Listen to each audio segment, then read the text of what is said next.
Alors, on se souvient de la fin du cours, donc ça c'était ce qu'on avait déjà vu.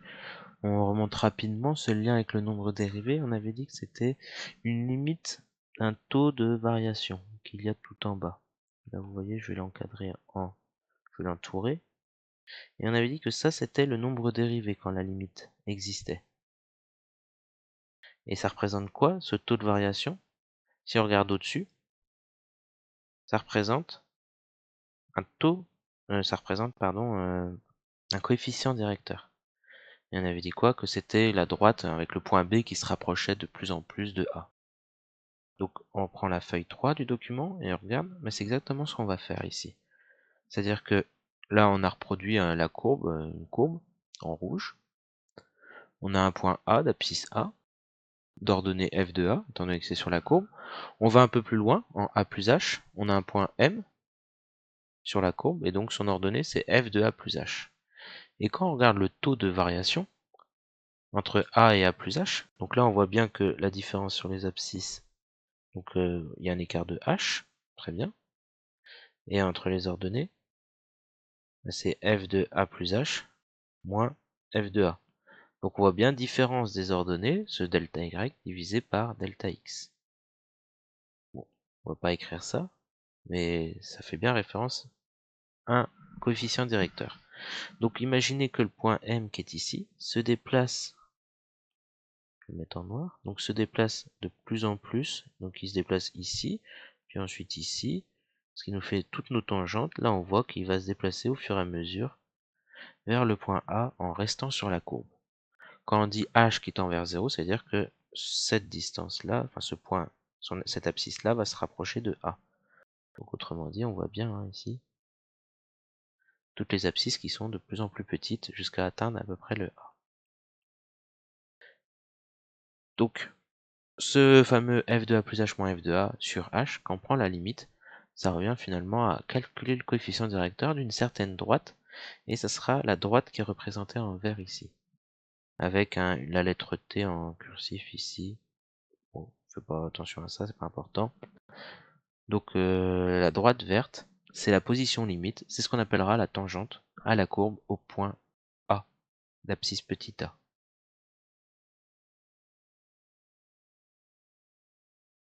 Donc c'est ce qu'on dit en dessous, donc dans la définition, si f est dérivable en A, autrement dit si on peut faire le calcul de limite, si on a le droit de le faire, alors la tangente là, à la courbe, au point d'abscisse A, c'est la droite qui passe par le point, donc le point qui est ici, le point que j'ai repassé en noir au-dessus, sur le dessin, tel que son coefficient directeur c'est f' de A, le nombre dérivé de f en A. Vous savez que si jamais je vous donne, donc si jamais je fais un petit dessin sur la droite, ne le refaites pas mais c'est l'idée, si je vous donne un point A, si je vous donne la pente, et je sais que ça passe par le point A, vous pouvez tracer votre droite, parce que je vous aurais donné la pente. Donc ça suffit pour définir notre droite. Propriété suivante nous dit que finalement, ok, ça peut être quand même assez abstrait comme façon de définir une droite, un point est juste une pente, mais j'ai une formule pour avoir une équation réduite, son équation réduite. Alors je vais faire la démonstration, donc suivez pas forcément là, oubliez ça, hop. Je vais essayer de l'expliquer. Coefficient directeur de ce genre de droite là, on sait que c'est une droite qui n'est pas parallèle à l'axe des ordonnées, donc ça va s'appeler y égale mx plus p. Je ne vais pas l'appeler ax plus b parce que la lettre a est déjà utilisée ailleurs. M, c'est le coef directeur. Le coefficient directeur, c'est le nombre dérivé, c'est f' de a. Donc f' de a, c'est m. Ok. Donc y, c'est f' de a x plus p. Bon. J'ai une autre information, je sais que ça passe par le point A de coordonnées a, f de a. Donc je peux remplacer x par a, y par f de a dans cette équation, et je sais qu'elle sera toujours vérifiée. C'est-à-dire que f de a est égal à f' de a fois a plus p. Sauf que moi l'inconnu là que j'ai, c'est p. J'avais m et p, m j'ai trouvé c'est f' de a, maintenant p, mais il suffit que je fasse passer tout ça de l'autre côté.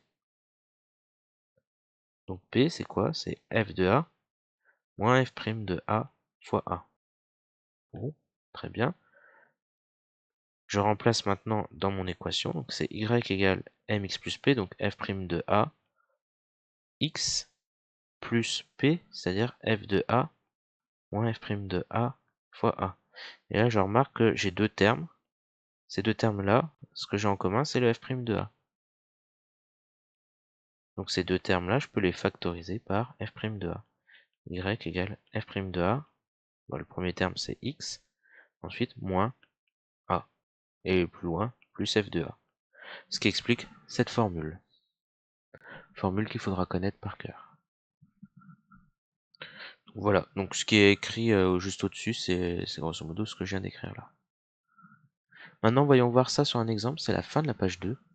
Donc soit f, la fonction représentée par la courbe ci-contre, on reconnaît d'ailleurs une petite parabole, donc on sait que c'est une fonction du second degré. Bon, c'est pas la question, mais ça fait pas de mal de revoir un peu ça. On note le point A, l'abscisse de coordonnées 3, 1, donc là on le voit représenté sur le graphique. Et la petite droite qui est à côté, qui n'est pas en couleur, c'est la tangente à la courbe. Ok. Question simple, f de 3. Que vaut f de 3? Ben, en 3, qu'est-ce qui se passe? Je suis à la hauteur 1. f de 3 vaut 1. f' de 3 maintenant. f', donc on vient de dire juste avant que c'était le nombre dérivé, ça représentait quoi? Un coefficient directeur de la tangente. Ah mais je regarde, la tangente c'est la droite qui est tracée. Pour connaître un coefficient directeur, je prends un point et je prends un autre point sur la droite. Je peux très bien l'appeler B et dire que mon point A qui a pour coordonnées 3, 1 et B qui a pour coordonnées 4, 4. J'applique la formule qu'on a vue la dernière fois, YB moins YA sur XB moins XA, formule que vous avez vue en seconde et aussi en cinquième.